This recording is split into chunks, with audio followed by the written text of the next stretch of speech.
President Donald Trump has begun telling advisers that it will likely be impossible to advance legislation this year reducing welfare spending and enrollment, a priority he has previously embraced with the backing of House Speaker Paul Ryan and a number of conservative activists.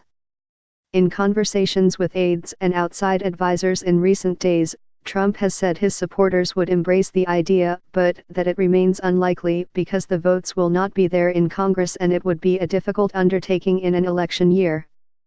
Some Republicans want to reduce health care, housing, and food stamp spending by making it tougher for beneficiaries to receive the dollars, such as through new work requirements.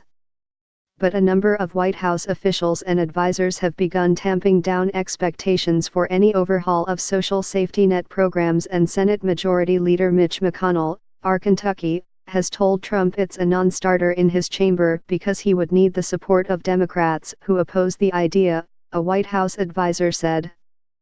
Abandoning an effort to scale back welfare programs before it even begins could disappoint conservatives who have been pushing the issue for years, although some said they understand it would be difficult to do in the current political environment.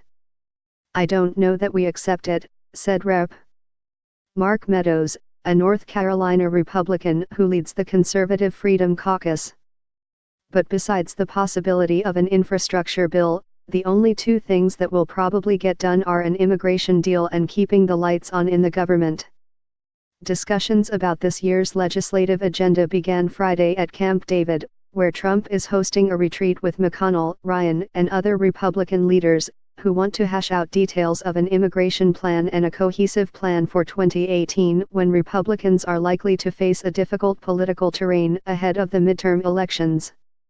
Trump advisers are also looking for wedge issues that would force Democrats in largely Republican states to take tough votes to make their re-election odds tougher, according to a White House official, and to build support for an infrastructure plan that could be difficult to pass.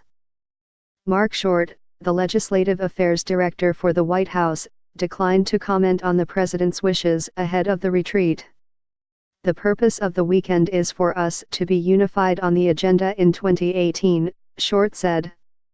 Ryan, Wisconsin, has continued to tell White House officials and other Republicans that he wants to move legislation this year that would reduce spending on some so-called entitlement programs. Many members, like Meadows and other House conservatives, said they would welcome the push but that it is going nowhere.